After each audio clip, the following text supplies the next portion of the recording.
Does Quran mention beautiful spouses in paradise? Yes, He does. There's no hiding from it. And actually, when I was in my exploring religion phase, this is one of the things that I couldn't answer for myself. Why does God mention this? And actually, of course, none of you sisters have this question, but you know sisters that have this question. Brother, Quran talks about these spouses for men in paradise. What do women get? So I'm just talking to that someone. You can tell them about their confusion when we're done with this discussion. But the question actually arose in my mind too. What's the deal with these kinds of like sensual rewards and beautiful women and all of this stuff? And they're physically being described to in a society, men in a society that are exposed to fahsha all the time. The thing that the Prophet fears for his ummah is shamelessness the most. And our religion, compared to any other, is the most conservative and the most restricting when it comes to interactions between men and women. Even the code of people coming and knocking on your door, that they shouldn't just walk into your house, let the women make the arrangements and be in a separate place and all of that. Like, there's like a proper code, and so much so that there are hours of the day where your children can't walk into the bedroom. They have to knock outside. You have to have code put in your home for gender interaction. It's pretty amazing stuff. How, you know, boys after a certain age or kids after a certain age can't share a blanket. And then the exact opposite is described in Jannah.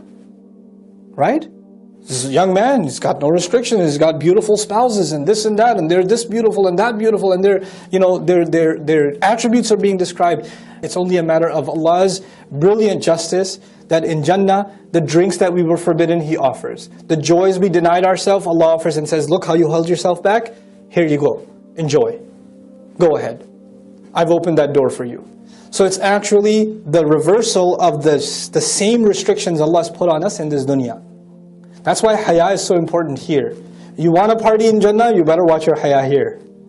Now, the second issue is Allah described this for men. How come He didn't describe such a thing equivalent for women? We get multiple wives, how come they don't have multiple husbands, etc., etc. If you want to be really crude about it. So, I was asked to conduct an experiment. It was an experiment with a bunch of teenage boys and a bunch of teenage girls. And to both, the question to be asked was, so if you could have anything you want, as many times as you want, without any restrictions, nobody will find out, you won't get any trouble, and it's not going to be, you're not even religiously liable. You could have whatever you want right now, what would it be? Okay? What would it be? And so like about 100 boys are being asked that are teens, and 100 girls are being asked that are teens. The boys have an ijma' in the ummah. There's no like variation. I mean, other than spelling errors, there's no diversity in the answers. The interesting response actually comes from the girls. And by the way, the boys saying that, it confirms what Allah Himself said, subhanahu wa ta'ala. زُيِّنَ لِلنَّاسِ حُبُّ الشَّهَوَاتِ مِنَ النِّسَاءِ. Men were programmed with desire for women. Allah beautified it in them. Done. And just proof of that. The girls were the interesting answers. Can we have 5 more minutes? Just a couple more minutes. Just two more minutes. They hand you the paper. No, can I have it back? Can I have it back? I just thought of something else. Crossing it over again. And then multiple answers. I can't think of one thing. My favorite answer that was given by multiple sisters, not all of them, but multiple. It depends.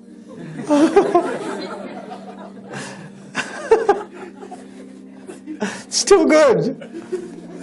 It's too good. Others, I just want to be with my mom. Some said a pony. So, like, all kinds of answers. You know, the man I love. I got all kinds of, but it wasn't one answer. The point is, it wasn't one answer. Allah Azza wa Jal made us emotionally monochrome. We're just one way. Overwhelmingly. I mean, there are unique individuals that love books more than they love women, or, you know, there are those.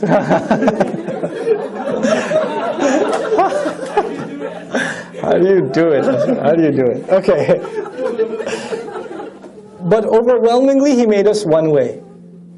And so Allah described it. Now, in my personal opinion, the rewards of women described in Jannah are actually more eloquent. They're more eloquent. I'll share with you an Arabic expression you might be familiar with. رُبَّ سُكُوتٍ أَبْلَغُ مِنْ كَلَامٍ. perhaps silence speaks more loudly than speech. Allah Azza wa Jal is silent on this, not to say that there are no rewards, but they're beyond words.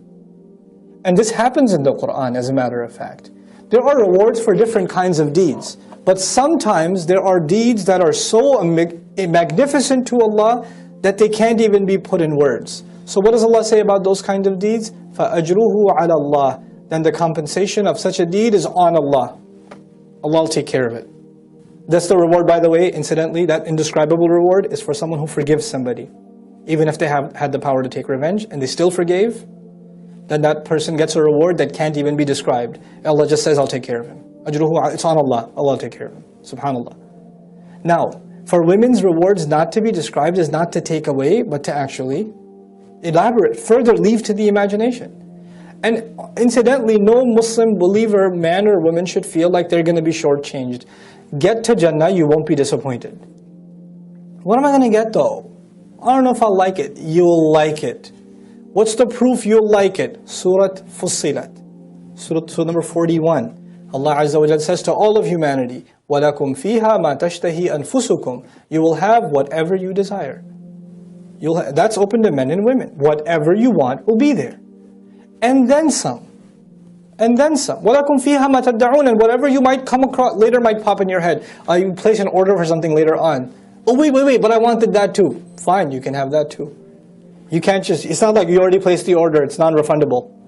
You're stuck with it. No, you can change your order. You can order something else. Great. That door is open to both men and to women.